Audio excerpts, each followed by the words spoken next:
Welcome to Council Connection. I'm Sweetie Marbury, Mayor and Durango City Councilor. This program is designed to give you a snapshot of happenings at the most recent Durango City Council meeting. This time we look at May the 1st. This meeting began with two proclamations. The first declared May 3rd as National Prayer Day in Durango. It was accepted by Brian Van Sickle. Next, City Manager Ron LeBlanc accepted a proclamation declaring the week of May 6th as Public Service Recognition Week. He noted all the services provided around the clock by city employees on a daily basis.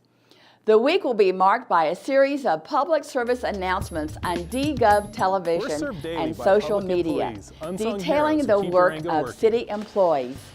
Clean, safe, maintained streets and spring and fall cleanup services happen thanks to Durango Street Department employees.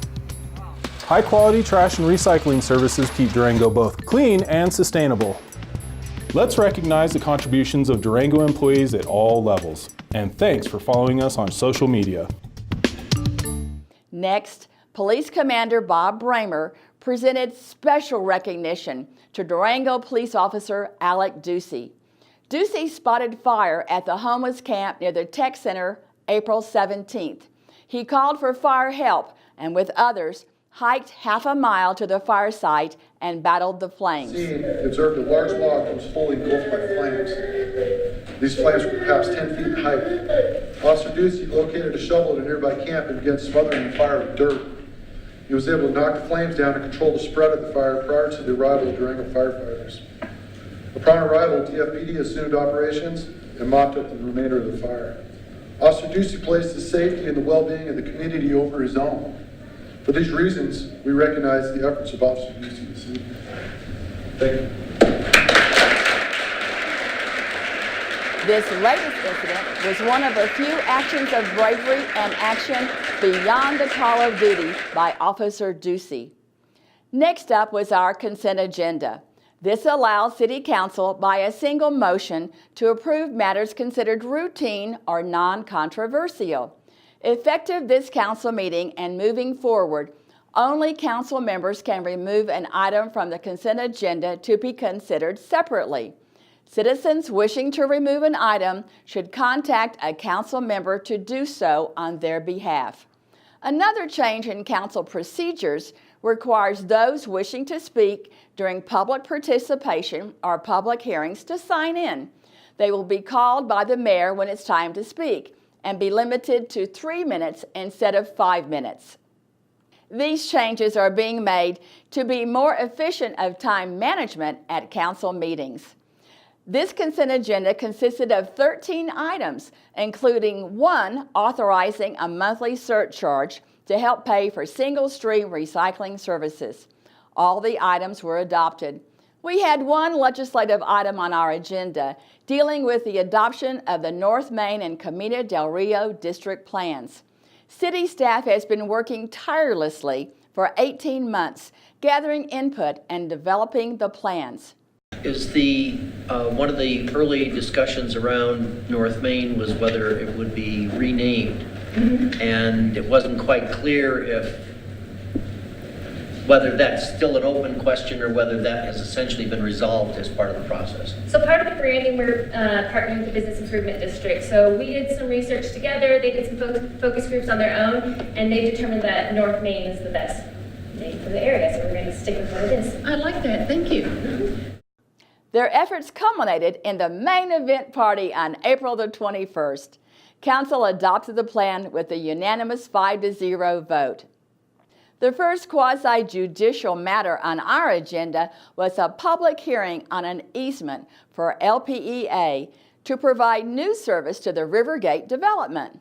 There was no testimony, and an ordinance for the extension will be up for introduction on May the 15th. The second quasi-judicial hearing dealt with the Jameson Court preliminary plan subdivision and site plan review. 10 small cottage-type homes are proposed for the lot that formerly housed Puckett Electric. The development would be what's known as a pocket neighborhood. We have this cluster of 10 homes surrounding this common outdoor space. The focus of this whole project is really about creating community within this green space. Some neighbors expressed concerns about congestion due to limited parking and the condition of Jameson Drive. I don't see putting 10 homes in here, even though I really like this project. You like the concept, I like everything, where it's going here, but it does not fit because the end of our road is not up to city standards. My biggest concern is parking, and I know that they have 2-car garages in here, but I don't know anybody who parks 2 cars in their garage. I mean, in Durango, there's just so many toys. The site plan encourages a revolving door community where people only live for a short period of time and care little for the upkeep of their homes. The project received a 4-to-1 approval. Councilor Berkey dissented, saying he felt the road was not adequate to accommodate the additional 10 units. During the meeting, councilors also mentioned several events you might find interesting. Among these, La Plata Electric Association's annual meeting is May the 14th. More information can be found online at lpea.com.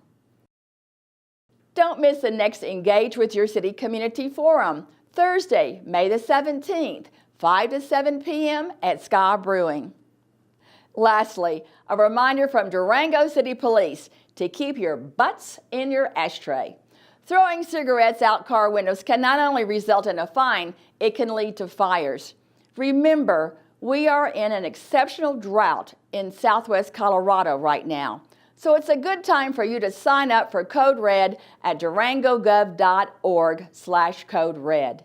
You can be notified in a timely fashion in any type of emergency. Our next study session will be Tuesday, May the 8th at 4 p.m. Our next regular council meeting is Tuesday, May the 15th at 6:30 p.m.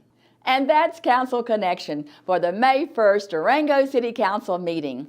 This is the 100th episode of Council Connection. This program first aired following the February 18th, 2014 City Council meeting. Councilor Dick White hosted that first program, and since then, myself, Christina Renderly, and Dean Brookie have all occupied this seat. We hope you find this program to be an efficient and thorough way to stay up to date on happenings at the council meetings, and we thank you for watching.